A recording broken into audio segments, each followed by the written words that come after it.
जय हो लक्ष्मी नारायण भगवान की, जय हो तुलसा मैया की। प्यारे भक्तों, इस वीडियो में आप सुन रहे हैं कार्तिक मास महात्म्य का अध्याय 6। वीडियो शुरू करने से पहले मेरी आपसे एक छोटी सी रिक्वेस्ट है, चैनल को सब्सक्राइब कीजिए और वीडियो को लाइक कीजिए। तो भक्तों, भगवान श्री हरि का स्मरण करते हुए कथा का रसपान कीजिए। कथा इस प्रकार है। नारद जी बोले, जब 2 घड़ी रात बाकी रहे तब तुलसी की मृत्तिका, वस्त्र और कलश लेकर जलाशय पर जाए। कार्तिक में जहाँ कहीं भी जलाशय हो, प्रत्येक जलाशय के जल में स्नान करना चाहिए। गर्म जल की अपेक्षा ठंडे जल में स्नान करने से 10 गुना अधिक पुण्य होता है। उससे 100 गुना पुण्य बाहरी कुएं के जल में स्नान करने से होता है। उससे अधिक पुण्य बावड़ी में और उससे भी अधिक पुण्य पोखर में स्नान करने से होता है। उससे 10 गुना झरनों में और उससे भी अधिक पुण्य कार्तिक में नदी स्नान करने से होता है। उससे भी 10 गुना पुण्य वहाँ होता है जहाँ 2 नदियों का संगम हो, और यदि कहीं 3 नदियों का संगम हो तब तो पुण्य की कोई सीमा ही नहीं। स्नान से पहले भगवान का ध्यान करके स्नान के लिए संकल्प करना चाहिए। फिर तीर्थ में उपस्थित देवताओं को क्रमशः अर्घ, आचमनीय आदि देना चाहिए। अर्घ मंत्र इस प्रकार है। हे कमलनाथ, आपको नमस्कार है। हे जलाशायी भगवान, आपको प्रणाम है। हे ऋषिकेश, आपको नमस्कार है। मेरे दिए हुए अर्घ को आप ग्रहण करें। बैकुंठ, प्रयाग तथा बद्रिकाश्रम में जहाँ कहीं भगवान विष्णु गए, वहाँ उन्होंने 3 प्रकार से अपना पांव रखा था। वहाँ पर ऋषि वेद यज्ञों सहित सभी देवता मेरी रक्षा करते रहें।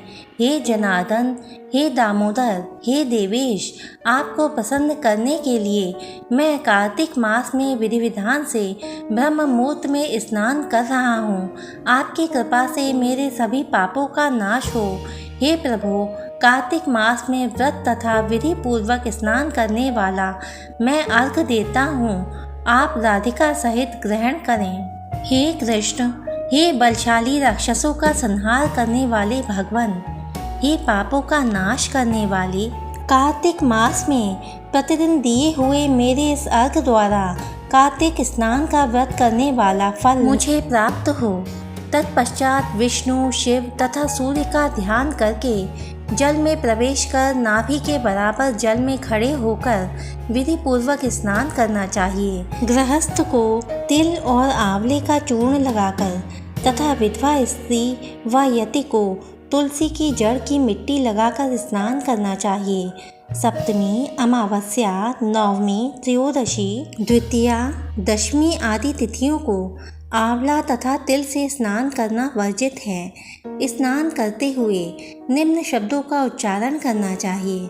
जिस भक्ति भाव से भगवान ने देवताओं के कार्य के लिए 3 प्रकार का रूप धारण किया था, वही पापों का नाश करने वाले भगवान विष्णु अपनी कृपा से मुझे पवित्र बनाए। जो मनुष्य भगवान विष्णु की आज्ञा से कार्तिक व्रत करता है, उसकी इंद्रादि सभी देवता रक्षा करते हैं। इसलिए वह मुझको पवित्र करें। बीजों, रहस्यों तथा यज्ञों सहित वेदों के मंत्र, कश्यप आदि ऋषि, इंद्रादि देवता मुझे पवित्र करें। अदिति आदि सभी नारियां, यज्ञ, सिद्ध, सर्प और समस्त औषधियाँ व तीनों लोकों के पहाड़ मुझे पवित्र करें। इस प्रकार कहकर स्नान करने के बाद मनुष्य को हाथ में पवित्री धारण करके देवता, ऋषि, मनुष्यों तथा पितरों का विधि पूर्वक तर्पण करना चाहिए।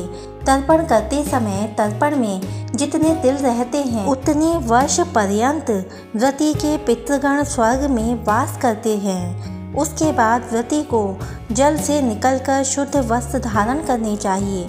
सभी तीर्थों के सारे कार्यों से निवृत्त होकर पुनः भगवान विष्णु का पूजन करना चाहिए।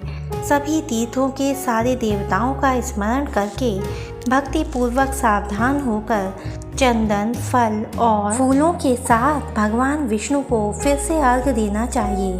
अर्घ्य के मंत्र का अर्थ इस प्रकार है। मैंने पवित्र कार्तिक मास में स्नान किया है। हे विष्णु, राधा के साथ आप मेरे दिए हुए अर्घ्य को ग्रहण करें। उसके बाद चंदन, फूल और तांबूल आदि से वेद पाठी ब्राह्मणों का श्रद्धापूर्वक पूजन करें और बारंबार नमस्कार करें। ब्राह्मणों के दाएं पांव में तीर्थों का वास होता है, मुंह में वेद और समस्त अंगों में देवताओं का वास होता है। अपने कल्याण की इच्छा रखने वाले मनुष्य को इनका ना तो अपमान करना चाहिए और ना ही इनका विरोध करना चाहिए। फिर एकाग्रचित्त होकर भगवान विष्णु के प्रिय तुलसी जी की पूजा करनी चाहिए। उनकी परिक्रमा करके उनको प्रणाम करना चाहिए। हे देवी, हे तुलसी, देवताओं ने ही प्राचीन काल से तुम्हारा निर्माण किया है और ऋषियों ने तुम्हारी पूजा की है। हे विष्णु प्रिया तुलसी, आपको नमस्कार है। आप मेरे समस्त पापों को नष्ट करो। इस प्रकार जो मनुष्य भक्तिपूर्वक कार्तिक व्रत का अनुष्ठान करते हैं, वे संसार के सुखों का भोग करते हुए अंत में मोक्ष को प्राप्त करते हैं। बोलो लक्ष्मी नारायण भगवान की जय, तुलसी मैया की जय।